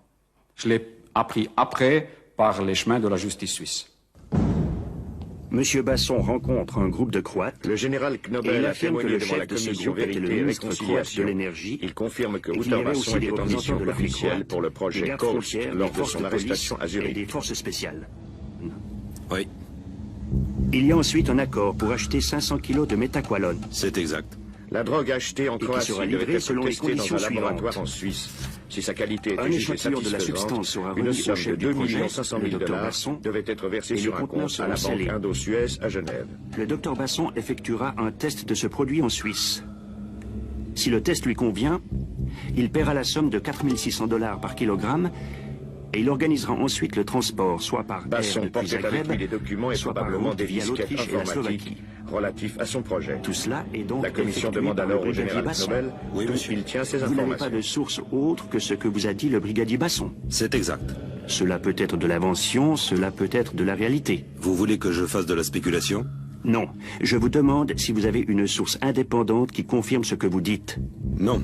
Si ce n'est que j'ai rencontré M. Regli, qui est le chef des services de renseignement militaire suisse, ainsi que les 2 messages que j'ai reçus de Jacomet, qui était un agent. Le divisionnaire Regli a bien rencontré le général Knobel dans un hôtel sud-africain. Un autre document secret signé de Knobel révèle le contenu de leurs entretiens. Le général Knobel rapporte qu'il a parlé avec le général Regli du service de renseignement suisse et qu'il a confirmé une bonne partie des déclarations du brigadier Basson. Il a aussi entrepris d'aider à récupérer la documentation. Est-ce que vous confirmez cette information? Est-ce que vous confirmez avoir eu ce contact avec M. Knobel et avoir offert ses services? Je vous donne ce document. Merci, très volontiers. Je dois dire encore une fois aussi pour le téléspectateur que une tâche importante du chef du service de renseignement est de quitter ce bureau, de se rendre à l'étranger, de faire des contacts pour obtenir du renseignement. Maintenant, vous parlez de fonctionnaires de forces armées étrangères. Aussi, sur cette question, je me suis exprimé ce matin devant la commission parce que aussi ce paragraphe a paru, je crois, le 15, donc avant-hier, dans un journal sud-africain. Donc j'étais au courant du fait que cette question viendra et j'en ai parlé à la commission de gestion. Le voyage en Afrique du Sud était-il connu du chef du département militaire ou des conseillers fédéraux? Non, certainement pas. Le principe qui est toujours en vigueur était que les autorités politiques acceptaient les relations avec les services de renseignement étrangers, mais ils ne rentraient pas dans le détail sur le type de voyage et leur fréquence. Celui qui vous parle, toujours à la fin de l'année, présente au chef du département, qui est notre autorité politique supérieure, une liste des pays avec lesquels nous avons des contacts. Et c'est à ce moment-là que le chef du département dit « Voilà, je suis d'accord » ou « J'aimerais qu'on trace tel et tel pays pour des raisons qu'il a personnellement » ou même nous dit « J'aimerais que vous entriez en contact avec tel et tel pays pour telle et telle raison ». Et ça, c'est un dialogue continu qui a lieu avec le supérieur politique qui correspond aux règles de jeu d'un pays démocratique. Il n'y avait, si je comprends bien, pas de politique cohérente et coordonnée du Conseil fédéral. Il n'y avait pas une politique sud-africaine, il y en avait 5 ou 6. Les choses étant ce qu'elles sont, chez nous en Suisse, souvent la main droite ne sait pas ce que fait la main gauche et vice-versa. L'affaire Basson est l'illustration de cette politique à géométrie variable appliquée par la Suisse à l'Afrique du Sud de l'apartheid. Une politique qui consistait à condamner les exactions massives commises par l'État sud-africain tout en faisant des affaires avec lui. La place de Zurich traitera jusqu'à 80% de l'or sud-africain dans les années 70. À mon sens, et au sens du Conseil fédéral, la seule alternative à la situation sans issue dans laquelle se trouve aujourd'hui l'Afrique du Sud. Je vous remercie. Tandis qu'aux affaires étrangères, Edouard Brunner tentait de lancer une initiative de paix en Afrique du Sud, au département militaire, on frayait avec les chimistes de l'apartheid. Quant au département de l'économie publique, il donnait son feu vert au petit commerce du docteur Basson. Aujourd'hui, le brigadier déchu est en liberté surveillée en attendant son procès. Mais l'affaire Basson n'est sans doute que la partie émergée de l'iceberg. D'autres agents du régime d'apartheid doivent rendre des comptes pour les crimes qu'ils ont commis au service de l'État. Ainsi, Craig Williamson, chef d'une unité d'escadron de la mort de la police et grand spécialiste des colis piégés. Williamson a avoué plusieurs assassinats.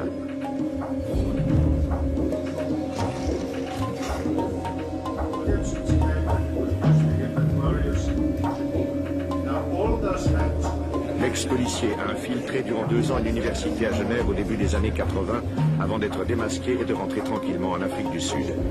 Les services pour lesquels il a travaillé figuraient aussi sur la liste des partenaires de la police fédérale suisse.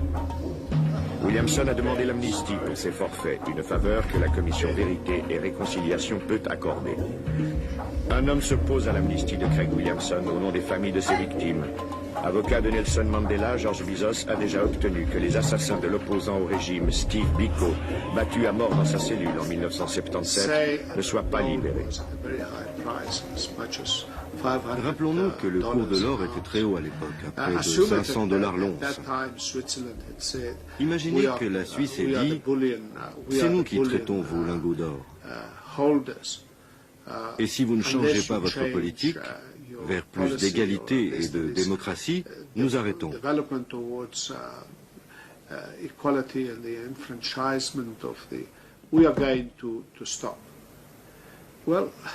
Eh bien, je ne sais pas ce que le gouvernement aurait pu dire. Mais là, la Suisse n'a rien fait. Elle a en plus trouvé des justifications à son attitude de business as usual, les affaires d'abord. Il faudra qu'elle vive avec la conscience que l'apartheid a ainsi duré beaucoup plus longtemps et que beaucoup de vies ont été perdues. Mais je pense, oui, ça a facilité la vie quand même au régime apartheid. Pourquoi? Puisque la Suisse jouait et joue un rôle très important et au niveau du commerce des pierres précieuses et de l'or. Je suis intimement convaincu que sans les sanctions, l'apartheid aurait implosé bien plus tard. Les nombreux pays qui se sont enrichis grâce à l'apartheid ont une dette morale vis-à-vis de nous. Et comme nous tentons de révéler la vérité sur ce qui s'est passé, nous prenons conscience du fait que la vérité seule ne suffit pas à assurer le développement. Que les injustices économiques que l'apartheid a imposées à notre pays ont eu pour conséquence de priver des millions de Sud-Africains du bien-être auquel ils avaient droit.